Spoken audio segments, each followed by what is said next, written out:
տարածես։ Քանի թեմաներ եք առանձնացրել եւ այսպես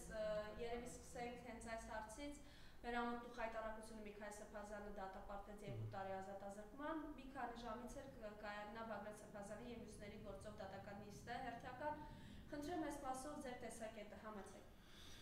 Ես կասեի ոչ թե դատապարտել են մենակ Միքայել Սրբազյանին եւ հիմա արդեն դատապարտում են Բագրատ Սրբազյանին եւ մնացած ճակերտավոր մեղադրյալներին, իրականում դատապարտում են մեր միտքը, խիղճը ու հավատքը, այստեղ ամենակարևորը, որ վերջին շրջանում կործանելով Արցախը Հայաստանի անվտանգության հարցերը ամբողջությամբ ջախջախելով, հիմա եկել է հերթը հասել է մեր եկեղեցուն, այսինքն ամենավերջին ամրոցին, հայ ինքնության, հայ տեսակի պահպանության ամենավերջի ամրոցին եւ բնականաբար փորձում է թուրքը տիրել նաեւ այդ ամրոցին, այսինքն մեր հոգեվոր եւ հավատք պարունակող ամենակարևոր ինձ համար ամենակարևոր ամրոցին եւ ես չեմ բացառում նաեւ իհարկե ոչ թե չեմ բացառում, այլ չեմ սպասում, որ Բագրատ Սրբազյանի եւ մնացած մեղադրյալների մասով կլինի որևէ արդարացման վճիռ կամ ինչ որ ձևով մարդիկ գոնե իրենց մեջից կդինեն ազատության մեջ, որովհետև սա առաջերտին քաղաքական պատվեր է, երկրորդը բոլոր փաստերը, որոնք իբր թե ապացուցում են այդ ահաբեկչությունը ասվածը կամ իշխանության զավթումը, ոչ միայն կեղծ են, այլ նաև ուղղակի Նիկոլը գիշերը նստել է, իրանից մի հատ բան է մոգոնել, այս թղթի վրա գրել է, որոշել է այդտենց մատուցի հասարակությանը, բոլորից դրել է հիմարի տեղ։ Ես օրինակ լինելով նույնպես մասնակցել եմ Սրբազան շարժման պայքարի բոլոր փուլերում եմ եղել, մինչև հիմա ես ինձ համարում եմ Սրբազան շարժման անդամ եւ իրականում այն փաստերը, որոնք հրապարակվել են, դրա հակառակի մասին շատ է խոսվել, հրապարակվել են ձայնագրության ամբողջական պատկերը եւ այդտեղ բազմաթիվ ապացույցներ կան, որ ձայնագրությունը մոնտաժված է եղել, հատուկ ընտրվել են հատվածներ թիրախավորելու եւ կեղծ մեղադրանք առաջ քաշելու մասով, հիմա էլ բնականաբար խուլ ու համր են դարձել եւ չեն նկատում ամբողջական տեսարանը եւ փորձում են առանձնացնել դրվագային հատվածներ, որոնք ըստ էության բացարձակ կապ չունեն ոչ Նիկոլի, ոչ էլ Նիկոլի ժամանակավոր իշխանության հետ։ Սրբազանների կալանավորումը շատ դուր չարված է եկեղեցուն, ես որպես նորից եմ շեշտում Հայաստանի Հանրապետության քաղաքացի, մի կողմ դնենք փորձագիտական դաշտը, իմ աչքին ինչքան որ տեսանելի է եղել, շատ ակտիվ են եղել իմ աչքին երևացող 3 սրբազաններ, ի նկատի ունեմ, որոնք բացահայտ առանց վախի ընկալման եւ ոգու տոկունության պայքարել են Չարիքի դեմ, դա եղել է իհարկե Բագրատ Սրբազանը, հիմա էլ կա բնակ ու կապ չունի, որ կալանավորված է Միքայել Սրբազան եւ Արշակ Սրբազանը, այս պայծրությամբ միայն Արշակ Սրբազանը գտնվում ազատության մեջ, բայց կարծում եմ, որ հետագայում եկեղեցու վրա ծրագրվող Նիկոլի այդ Չարիքի արշավը նաև հանգեցնելու է մնացածի կալանավորմանը։ Ինչ է Նիկոլը անում, Նիկոլը փորձում է եկեղեցու դերը հասարակության մոտ ոնց է, չէ, 18 թվականից մինչև 20 թվականին դեմոնիզացրեց Արցախի առաջի ազատագրման պայքարի բոլոր գեներալներին, բոլոր մարկանց, որոնք որ մեծ լումայն ունեցել մեր նոր անկախ պետության հիմնադրման եւ իհարկե զարգացման հարցում եւ 18-ից 20 թվականների հատվածում հասարակության մոտ բառիզբուն իմաստով հավատ չկար զինվորականների հանդեպ, հատկապես այն մարկանց, որոնք փառահեղ հաղթանակ են տարել ադրբեջանական զորքերի նկատմամբ իրենց ոչ միայն մարտավարական լուրջ հաջողություններ գրանցելով, այլ նաև մարդ տեսակով, այսինքն թշնամին բառիզբուն իմաստով վախենում էր այդ մարկանց անունները լսելուց եւ կալանավորելուց հետո եւ այդ մարկանց դեմոնիզացնելուց հետո հասարակության մոտ, հայ հասարակության մոտ հավատը Արցախյան առաջի ազատագրման պայքարի մարկանց ներգրավման մասով ամբողջապես զորայացավ։ Հիմա Նիկոլ անում է նույնը ուղղակի եկեղեցու դեմքով, փորձում է եկեղեցում ամբողջությամբ եկեղեցին կազմակերպել, այն մարդիկ, որոնք որ իրականում այն արժեհամակարգային կրողն են ունեն իրենց եկեղեցական ուրեմն եթե չեմ սխալվում պաշտոն են ասում, եթե սխալվում եմ ներողություն եմ խնդրում, իրենց պաշտոնին հարիր մարդիկ են, այսինքն եւ հետեւում են ծիսական արարակարգերին եւ պահում են իրենց խոստումները, այդ մարկանց շարքից հանելը, որպեսզի հասարակության մոտ ինչպես 18-ից 20 թվականը կար բացարձակապես անհարգալից ընկալում առաջի Արցախյան ազատագրման պայքարի գեներալների, զինվորականների, հասարակ շարքային ուրեմն մարտիկների նկատմամբ հիմա փորձում է եկեղեցու մասով նույնը անել եւ իհարկե թիրախները շատ հետաքրքիր ձև անտրել ամենաուժեղ եւ ամենաակտիվ եւ բավականին պատրաստված մարկանց է, ես նկատել եմ ինտելեկտուալ առումով պատրաստված մարկանց է կալանավորում, փորձում այդ մարկանց վրա պիտակ կպցնել, որ այդ մարդիկ ահաբեկիչ չեն, բայց եթե մենք փորձենք հայլային անդրադարձ անել հասկանալու համար, թե իրական ահաբեկիչը Հայաստանի Հանրապետության ով է, կհասկանանք, որ այդ մեկը նստած է կառավարության շենքի մեջ, եւ ինչու եմ սա ասում, սա էլ հիմնավոր եմ։ 2018 թվականից մինչև հիմա Նիկոլ Ահաբեկիչը փորձել է իր բոլոր դրսևորումներով, իր խոստումներով, մարկանց ստելով եւ խաբելով, ձայներ գողանալով, ահաբեկելով իհարկե այն մարկանց, որոնք որ դեմ էին խոսում Նիկոլին, դա կլինի եւ սև լենտեր մարկանց տան դիմացը կապելով, դա կլինի հետագայում արդեն կալանավորումներով, մարկանց գետնին ասֆալտին պարկեսնելով, այդ տեսարանները ամբողջությամբ հանրայնացնելով, դա իհարկե նույնպես ահաբեկչական մեթոդ է, հեչ պարտադիր չի մարդը ինչ որ միտեղ զենքով մյուսին սպանի կամ մի քանի հոգու, դա նույնպես իմ կարծիքով ահաբեկման միջոց է եւ հիմա փորձում է նաեւ հոգևոր արժեքը որպես ահաբեկման ընկալում ստեղծել մեր հայ հասարակության մոտ, բայց բնականաբար մեզ լսող մարդիկ եւ այն մարդիկ, որոնք ունեն հայ առաքելական եկեղեցու խաչ կրող, այսինքն իրանք համարում են քրիստոնյա, ես չեմ հավատում, որ այդ մարդիկ երբևիցե կարող են մտածել, որ սրբազանները առհասարակ ու կապ չունի ով է, իրենց մտքով անգամ անցել է ահաբեկչություն կամ իշխանության զավթում իրականացնել։ Իրական ահաբեկիչը հենց Նիկոլ Փաշինյանը, ով 18-ից 20 թվական ահաբեկեց իշխանությունը խլեց, հետո պատերազմ բերեց, նորից ահաբեկեց, որ պատերազմ կգա 21 թվականին վերընտրվեց, նորից պատերազմ բերեց մինչև օրս, այսինքն այս բոլոր կորուստները, երբ որ շատ հաճախ ես ասում եմ, որ այսինքն վերջին շրջանում հատկապես որ ասում նիկոլական լինելը ոչ թե տրենդային, այլև տղամարդկային չէ, ես սրա ուղիղ բացատրություն ունեմ եւ ինձ համար այն մարդիկ, որոնք չունեն արժանապատիվ ընկալում, որն է հայրենիքը, որն է Արցախը, որն է եկեղեցին, որն է Մասի Սարը եւ մնացած հանգամանքները, այդ մարդիկ, եթե տղամարդկանց մասին խոսենք, ու մինչ օրս իրենք դից մոլի հավատում են Նիկոլին, ես չեմ ասում, այն մարդկանց մասին, որոնք ստիպված են ինչ-որ կոմպրոմատներ կա իրենց վրա կարած կամ հնազանդում են, բայց կողքից նաեւ ինչ-ինչ օգնում են տարբեր ընդդիմադիր ուժերին, տեղեկատվական դաշտում, այդ մարդկանց մասին չի, ես խոսում եմ մոլի նիկոլականների մասին, որոնք անգամ իրենց հորից ավելին տեսնում են Նիկոլ Փաշինյանին, այդ մարդիկ ինձ համար տղամարդ կոչվել չեն կարող լինել, քանի որ այս բոլոր աղետները եւ այս բոլոր կորուստները, որ մենք ցավը, որ ապրել է հայ ժողովուրդը Նիկոլի օրոք, անգամ Օսմանյան կայսրության ժամանակ, ցեղասպանության ժամանակ երևի թե նման բան չի եղել, որովհետեւ պարտադիր չի քեզ ցեղասպանեն, այսինքն պարտադիր չի քեզ քանակով կրճատեն, նաեւ սա էլ իր հերթին ցեղասպանության նոր տեսակ է, այսինքն հասարակության մոտ վերացնել ազգային արժեհամակարգը, հասարակության մոտ ստեղծել ապաթիա, հասարակության մոտ ստեղծել առհասարակ հավատի վերացում, այսինքն այդ մարդը դառնում է ինչ որ անհասկանալի էակ, իր մեջ չկա հավատ, չկա արժեհամակարգ, չկա իր էթնիկ պատկանելիության մասով որևէ ինչ ասեմ, ծանրակշիռ ընկալում կամ համոզմունք, հետևաբար այդ մարդը նույնպես չի կարող երկար ապրել, որովհետև նույնպես ենթակա է վերացման թշնամիների կողմից։ Եվ իհարկե Նիկոլ Ահաբեկիչը որպես այդպեսին իրենից ներկայացնում է մի մեծ թուրք-ադրբեջանական պրոյեկտի հատված, որը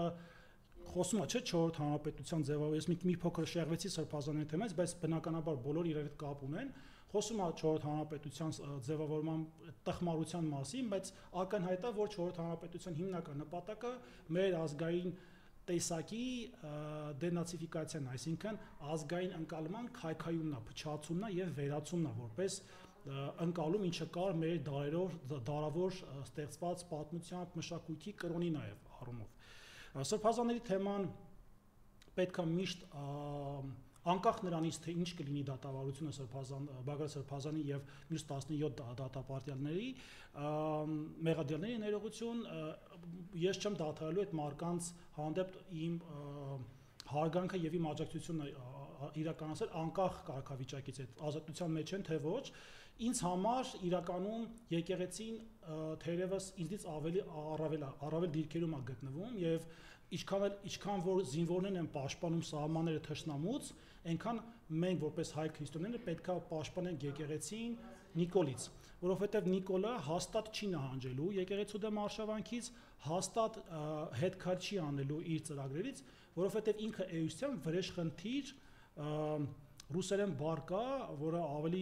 ընդգրկուն է եւ իհարկե ոչ եթերային է, բայց դա կիրառելուց ներողություն եմ խնդրում, որովհետեւ հայերեն տարբերակը այս բային մտքից չի գալիս եւ չկա ինձ թվում է այդ առումով։ Աբիժնիկ ասվածը, հա, որը որ իր ամբողջ տեսակով հայ ժողովրդից աբիժնիկ է, այսինքն ատում է այս ազգին։ Ես սովորել եմ միջազգային հարաբերություններում, նաև պատմություն եմ սովորել դպրոցում եւ դրանից առաջ, դրանից հետո ներողություն, ինձ մոտ երբևէ իմ մտքին հիմա չի գալիս մի ղեկավար, թագավոր, չգիտեմ, մարդ, ով հայ ժողովրդի ղեկավար է, որ այսքան ատի իր ազգին, ինչքան էս Նիկոլն է ատում։ Ես տենց պատմական փաստ չեմ հիշում, ու ինձ համար սա ամենաողբերգական բանն է։ Ես պատահաբար չեմ ասում, որ հայոց ցեղասպանության դրվագը Օսմանյան կայսրության կողմից իրականացված եւ Նիկոլի այսօրվա իրականացվող պրոցեսները նույն ցեղասպանության շարունակությունն են, այսինքն հեչ պարտադիր չի, չնայած 5000 հոգու կոտորեց Արցախում, ասես դեմ մարդիկ զոհվել են, կնիկներ չնայած ասում հանուն ոչնչի, այսինքն ըստ էության իրանք ընտանիքում են նման զրույցներ ունենում եւ նման կարծիքների փոխանակում է տեղի ունենում։ Հետևաբար կարող եմ կասկածել եւ հիմնավոր կասկածել, որ այդ մարդկանց համար առհասարակ ոչ մեկից կյանքը արժեքավոր չի, անկախ տնես դա զինվոր է թե ոչ։ Եվ իհարկե ինչու եմ ասում ցեղասպանություն, որովհետև Նիկոլ Փաշինյանը պարզից էլ պարզ մեկ նպատակ ունի հայոց պետականությունը հարավային Կովկասում, ինչ ունենք Հայաստանի Հանրապետության պատկերով քարտեզի վրա, ջնջել։ Ադրբեջան թողել փոքր քանակով հայեր, որոնք կլինեն ադրբեջանական փոքրամասնություն Ադրբեջանի վերահսկողության տակ։ Եվ դրան ես կկապեի Արևմտյան Ադրբեջան քաղաքական թեզը, կեղծ թեզը իդեպ, դրան կկապեի նաև կեղծ Ազանգեզուրի միջանցքը, որը որ օդից եկավ ընկավ մեր գլխին, իսկ Նիկոլեն արդեն մեր գրպանն է այդ ամեն ինչը մտցնում։ Եվ իհարկե այն բոլոր պրոցեսները, որոնք իրականացվում են Մասիս Սարի ընկալման փոփոխություն, անգամ գիտեմ, որ ծխախոտ կար, Արարատը փոխել են, Արագած են սարքել, իմ տեսածով եմ դա ասում, այսինքն դա էլ իր հերթին ազդակա, որ սրանք անգամ մարդկանց անուն են փոխել տալ։ Օրինակ Արարատ Միրզոյանը, որ ԱԳՆ նախարար է, ենթադրում եմ ինքն էլ այդպես կարող է մի ամիս հետո կամ 1 տարի հետո որոշի անունը փոխի, որովհետև Նիկոլ Փաշինյանը դեմ է, որ Արարատը առհասարակ կիրառվի եւ լինի մեր հայ ընկալման մեջ, հայերի ընկալման մեջ։ Ինչ վերաբերվում է ադրբեջանական պահանջներին, որոնք ահավոր շատ են եւ մեզ համար մեկ եթերը չի հերիքացնի դրա մասին խոսել, ես թերևս խոսեմ ամենաակտուալից երկուսից, թերևս չնայած կարելի դրանք 3-ի բաժանել, բայց որ այսպես գնանք շատացնենք, ուրեմն եկեք խոսենք սահմանադրական փոփոխությունները, որի հետ կապվում է Զանգեզուրի միջանցքը եւ բնականաբար ամբողջապես ամփոփվում է Արևմտյան Ադրբեջան հակահայկական կառույցը։ Սահմանադրական դատարանի սահմանության փոփոխությունները իր մեջ մենք տեսնում ենք վերջին շրջանում Գերագույն գլխավոր թյուրիմացության ուղիղ եթերները, խոսում է թե սահմանության մեջ ինչ պետք է փոխվի, ակնարկները անում եւ ակնհայտ է, որ սահմանության մեջ արկա բոլոր դրույթները կապված եկեղեցու Արցախյան առաջի ազատամարտի մեր կրոնի, որը որ ամենակարևոր դերն է զբաղեցնում մեր սահմանադրությամբ եւ ընտանիքի արժեքը որպես այդպես, որովհետեւ նույնպես սահմանության մեջ ամրագրված է ընտանիք ասված իրենց ինչ է ենթադրում, բոլորը ինչը մեզ հայի տեսակա ձևավորում օրենքով, հա, օրենքով ի նկատի ունեմ հենց իրավական առումով։ Ինքը փորձել է դա ամբողջապես փոփոխի եւ վերածի առուծախով զբաղվող ինչ որ առևտրականների խմբակի ամբողջ հայ ազգին։ Եվ սահմանադրական փոփոխությունների պահանջը թերևս մինչ օրս ակտուալ է ադրբեջանական պետական պաշտոնյաների կողմից արվող հայտարարություններում, դա անում է եւ Հաջիևը, եւ անում է դա Ալիևը, եւ անում է տարբեր падգամավորներ, որոնք որ ադրբեջանական падգամավոր են, որոնք տարբեր ժամանակներում ի նկատի ունեն վերջին շրջանում, հա, շատ են ակտիվացել են սահմանադրական փոփոխությունների մասով եւ այստեղ շատ կարեւոր է նաեւ այն ակնարկը, որ չնայած նրան, որ օգոստոսի 8-ի այսպես կոչված խաղաղության համաձայնագիրը լավ է ադրբեջանցիների համար, բայց իրենք չեն պատկերացնում խաղաղությունը առանց մեր Հայաստանի Հանրապետության սահմանադրության փոփոխության։ Ու երբ որ Նիկոլը մեզ ասում է, որ փոխըմբռնում է տեղի ունեցել, փոխզիջումներ են արվել, իրականացվել է մեզ համար ամենակարևոր, այսինքն մենք վերջապես կերտում ենք պետություն, դա այդպես չի, այդ մարդը պետության տեղն էլ չգիտի, որ Նիկոլին ասես մի հատ Հայաստանի Հանրապետության քարտեզը ցույց տուր առանց գծագրված չափերի, այսինքն որտեղ է, հաստատ վստահ եմ կամ Թուրքիա ցույց կտա կամ Ադրբեջան։ Իր համար Հայաստանի Հանրապետությունը կամ Թուրքիա է կամ Ադրբեջան։ Չի կարա լինի մի հայ ղեկավար, ով ենթարկվի Ադրբեջանի բոլոր պահանջներին։ Դա չի կարող կոչվել, ինձ ինքը ինքը չի կարող հայ ներկայացնել։ Սա իմ առաջերտին որպես քաղաքացի համոզմունքն է։ Մյուս հատվածը, այսինքն խոսեցինք սահմանադրական փոփոխությունների մասով ադրբեջանական պահանջների մասին, որ իրենք չեն փոխվել եւ թերևս մի քանի օր առաջ հենց նույնը Հաջիևը խոսեց դրա մասին, ով ուղիղ խոսեց, որ առանց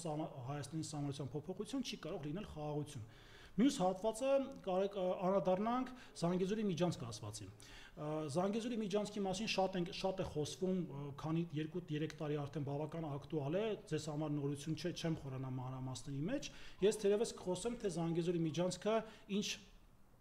վտանգ է իրենից ներկայացնելու այդտեղ ապրող մեր հասարակության համար, կենցաղային օրինակ եմ բերելու, որովհետև դա ամենառեալն է եւ ավելի ընկալելի է լինելու բոլորիս։ Նախ եւ առաջ այդ ճանապարհը անցնելու է իմ համոզմամբ, թերևս քարտեզի առումով չկա որևէ տվյալ, թե օրինակ ճանապարհը որտեղով է մտնելու։ Մենակ մեղրի տարածք են քարտեզ են տարածում, բայց իրականում ես վստահ չեմ, այսինքն չեմ հավատում այդ քարտեզի տարածմանը։ Իրականում փորձում են ստուգել մեր հասարակության ներվը, թե հայ ժողովուրդը որտեղ կսակարկի, որտեղ ավելի քիչ բունտ կանի, կասի դեմ ենք այդ տարածքի հանձնմանը։ Իսկ Զանգեզուրի միջանցքը անցնելու է հիմնականում բնակելի գյուղերի կամ քաղաքների մոտակայքով, որտեղ կա մշակվող հողեր, իսկ լավ գիտենք, որ մեր մարզերում ապրող հայրենակիցները իրանց մոտ առաջնահերթ է գյուղատնտեսություն եւ անասնապահությունը։ Եվ այդ հատվածով անցնող ճանապարհների վրա գտնվող ճանապարհը կառուցվելուց հետո լինելու է Թուրքիայի սահմանի բացում, այսինքն թուրքական ապրանքները լցվելու են Հայաստանի Հանրապետությունում, մասնավորապես դոլիկտու վարունգը շատ օգտագործող կենցաղային մթերքն եմ ասում, ու շատ էժան է դա լինելու։ Իսկ այն գյուղացին, որը որ օր ու գիշեր քրտնաջան աշխատանք է տալի, վարկեր է վերցրել, որ այդ հողը ցանի, վարի եւ բերքը հավաքի, վերջում էլ վաճառի, մի բան էլ իր տատակը մնա իրան, իր հանապազորյա հաց։ Այդ մարկանց ապրանքը չի կարող լինել օրինակ 100 դրամ։ Եվ հետևաբար մենք էլ մեր հասարակությունը միշտ հիմնականում գիտենք, որ 700,000 աղքատ մարդ կա, ես սա բոլորովին մեծ ցավով եմ ասում, այդ հիմնական մասան ձգտումը առնել հնարավորինս մատչելի ապրանք, որտեղ ինքը ունի այդքան ֆինանս։ Այսինքն այդ գյուղացու աշխատանքը զոհայացվելու է, այդ հողերը դառնալու են անմշակ, եւ ինչ անելու Թուրքիան, առնելու է այդ մշակվող հողերը։ Ես սա եմ պատկերացնում եւ աստիճանաբար այդ Զանգեզուրի միջանցք ասվածը, որ իրանից խոսում է, դե մի քանի տասնյակ կիլոմետր է, ոչինչ չկա դրա մեջ, մեզ մենակ տնից գումար ակ բերելու, բայց զարգացման փուլեր կան եւ մենք տեսել ենք, որ ադրբեջանական կողմը հատկապես, երբ որ մի քաղաքական թեզի մասին խոսում, ինքը մենակ դրանով չի սահմանափակում։ Ինքը այդ թեզի հետ զատ, այսինքն իր փոխկապակցված այլ քաղաքական ուղղություններ է զարգացնում, մասնավորապես դեմոգրաֆիկ փոփոխությունները։ Եթե մեր համերկրացիները մարզերում ապրող չունենան պոտենցիալ եւ հնարավորություն իրենց սեփական հողում կամ տան մեջ ապրելու, եւ բարձր պետք է գնան, այսինքն դեմոգրաֆիկ փոփոխություն նաեւ տենցել է լինելու։ Ինչ վերաբերվում է Արևմտյան Ադրբեջան հակահայկական կառույցին, այստեղ շատ մեծ թեմա է ինքը իրականում, ես փորձեմ կետերով կարճ դրան անդառնալ։ Սկզբնական շրջանում ծածուկ էր գործել Արևմտյան Ադրբեջանը 18-ից մինչև 20 թվական եւ արդեն 20 թվականից ավելի ակտիվ, ավելի ճիշտ 21 թվականից ավելի ակտիվ սկսեց հանրային գործունեություն ծավալել։ Հիմա այն ժամանակ, ասեմ ձեզ, մենակ Facebook-յան էջով էր ակտիվություն, ինչ որ Ադրբեջանի տարբեր պաշտոնյաների հետ էր հանդիպում, ցույց տալու իր կարևորությունը, բայց 21 թվականից մինչև հիմա անցել է 4 տարի, բացել է մի շարք գրասենյակներ Ադրբեջանից դուրս, կա լոբիստական լուրջ աշխատանք եվրոպական խորհրդարանում, եվրոպական տարբեր երկրների մայրաքաղաքներում, Ամերիկայում անգամ, եւ մի ժամանակ հիմա էլ սրանք էս նիկոլականներն ասում են, այսինքն Նիկոլը իր հերթին ասում է, դե դրանք ՀԿ են պետք է լուրջ ուշադրություն դարձնեն։ Եթե ՀԿ-ն որպես այդպիսին հասարակական նշանակության կառույց է, ինքը իրենց չի ենթադրում նախագահի անմիջական աջակցություն, իսկ Ալիևը օր ու գիշեր չի տալիս, այցելում է այդ ՀԿ ճակերտավոր եւ այդ ՀԿ-ն ինքնին չի դառնում հասարակական, դառնում է պետական կառույց, հա։ Եվ հետևաբար այս բոլոր պնդումները Արևմտյան Ադրբեջանի մասով պետք է ուշադրություն դարձնել, դա մեր համար զրո նշանակություն ունեցող հանգամանք է, սա ուղղակի հերթական, ինչպես խոսեցի սրանից առաջ, ցեղասպանության ձև է ադրբեջանցիներին մեզնով փոխարինելու։ Այսինքն Արևմտյան Ադրբեջան հակահայկական կառույցը հստակ խոսում է Հայաստանում 300,000 թիվը միշտ փոփոխվում է, բայց վերջի տվյալներով 300,000 ադրբեջանցիների վերաբնակեցման իրենց ձևակերպումն եմ առաջ բերում, այս փաստի մասին, խոսում է, որ գյուղերը ադրբեջանական են եղել, խոսում է, որ եթե վերադառնան այդ տարածքում ջուրը, հոսանք, էլեկտրականությունը չի լինելու հայկական, լինելու ադրբեջանական, խոսում է նաև որ վարչատարածքային այդ հատվածներում, որտեղ ադրբեջանցիներ արկա են լինելու, այդտեղ պետք է իշխի հենց ադրբեջանական մարդ, ոչ թե Հայաստանից նշանակված, այսինքն ստացվում է, որ պետության ներսում մի հատ ուրիշ պետություն է ձևավորվում եւ նույն հայլային իրավիճակն է Արցախի Լեռնային Ղարաբաղի հակամարտության, որ միշտ կա ստատուս քվո կարգավիճակ, բանակցություններ էր գնում 30 տարի եւ ավել, հիմա նույնը անում է Ալիևը այստեղ փորձում է այդ արմենիական պրոյեկցիան հայկական քաղաքական ուղղությունը մեր վրա ծախել որպես նույնը ինչ որ այն ժամանակ կար պատերազմի ավարտից հետո, այսինքն եթե մենք ազատագրում ենք մեր հողերը, որովհետեւ դրանք նախ եւ առաջ պատերազմը սկսվել է հենց Ադրբեջանի դրդմամբ եւ սադրանքով եւ երկրորդը պատերազմում հաղթել ենք մենք, որովհետեւ մենք ունեցել ենք մեր ազգայինը վերականգնելու եւ մեր պատմական տարածքները վերադարձնելու մեծ ձգտում անկախ դժվարություններից, բարդություններից եւ ասեմ 90-ականներում չնայած ես 90-ականների ծնունդ եմ, բայց ինձ պատմում են շատ մարդիկ, ովքեր այդ ժամանակ հասուն էին եւ մասնակցել են անձամբ պատերազմին, ասում են շատ ավելի վատ վիճակում ենք եղել, քան 2020 թվականի 44 օրյա պատերազմում, կորցրել ենք ահագին մեծ տարածքներ, բայց մեր մեջ եղած այդ ձգտումը չի նահանջել, այսինքն մենք ուզեցել ենք ունենալ մեր երազած հայրենիքը, ոչ թե Նիկոլի հայրենիքը, այլ երազած հայրենիքը, որը որ կար պահում էինք մինչև 18 թիվ։ Սա է, այսինքն Արևմտյան Ադրբեջանի ծրագիրը, եթե կարճ ասեմ, Հայաստանի կլանումն է, կուլ տալն է Հայաստանը եւ ցավոք սրտի դա բարեբախտաբար իրականացնում է վերջին 4 տարում շատ դուրս առաջընթաց կա այս ուղղությամբ եւ այն բոլոր ձևակերպումները, որոնք կան այսօր մեդիա դաշտում իշխանական քաղաքացիների կողմից, որ պետք է ուշադրություն դարձնել Արևմտյան Ադրբեջան հակահայկական կառույցին, դրանք ուղղակի ինքնախաբեություն են առաջերտին իրանց, ովքեր դրանք ասում են եւ երկրորդը մեր հասարակությանը։ Թերևս այսքանը Մարիամ ջան։ Երեք ես միասին քաղաքի օրներ եւ տեսակ Ալեքս Սիմոնյանն այնտեղ էր, ինչ շոու էր այդ որ կազմակերպել էր, ինչի դրսևորում էր դա։ Դե ես ինչքան հասկացա, կար հայտարարություն տարածված, որ այդ այցը ըստ էության երկու կարծիք եմ նկատել, որ նախ դա չի եղել ընդունելություն եկեղեցու կողմից, ուղղակի եկեղեցու դռները բաց են եղել տոնի կապակցությամբ, հետեւաբար մուտք ու ելքը եղել է ազատ, եւ եկել է երկրորդ կարծիք եմ նկատել հանրային դաշտում քննարկվող, որ այս փուլում Նիկոլին ձեռնտու չի եկեղեցու դեմ արշավանքը, որովհետեւ դիմաց ընտրություններ են եւ ինքը մարտավարական հետնահանջ է արել հետագայում ավելի ուժեղ հարվածելու համար։ Եվ ես այստեղ ուրիշ բան չեմ տեսնում, բայց իհարկե տեսեք իրականում քաղաքական դաշտում շատ էմոցիոնալ ընկալում անելում, երբ որ այսքան եկեղեցուն փննովում են, վիրավորում են, պարսավում են եւ սրբապիղծ արտահայտություններ են անում, մեկ էլ տենում ենք Ալենը դրուկ դարավ բան, այդպես հավատացել մոմա վառում, հետեւաբար սա նույնպես բացական ազդում եկեղեցու ռեյտինգի վրա։ Ես սա որպես չոր փաստ եմ ասում, բայց եթե մի քիչ ավելի խորանանք իրական դետալների մեջ կհասկանանք, որ եկեղեցու աջակցություն չի եղել ընդհանրապես, ոչ էլ ընդունելություն է եղել Նիկոլ ներողություն, չնայած տարբերություն չկա Ալեն Սիմոնյանի եւ Նիկոլ Փաշինյանի միջեւ, այսինքն իրենց որպես այդպեսին չեն ընդունել պաշտոնական մակարդակի, ուղղակի եկեղեցու Էջմիածնու օրն է եղել, այտենց իմ հասկացությամբ կարևոր է, չէ՞ որ եկեղեցին աղոթքի մոմը վառելու առաստված տեղ է, ոչ թե շոուների։ Դե իհարկե, դե բայց ում այդ գործ ունեք Մարիամ ջան, այսօր իշխանությունը շոումենների իշխանություն է, այսօր սրանք մենակ ծափ տալուց բացի ուրիշ բան չեն կարող անել, ազգային ժողովում որտեղ որ տեսեք ծափահարում են մենակ իրար, այսինքն լրիվ գեստապոյա, ուղղակի վախկոտների գեստապոյա։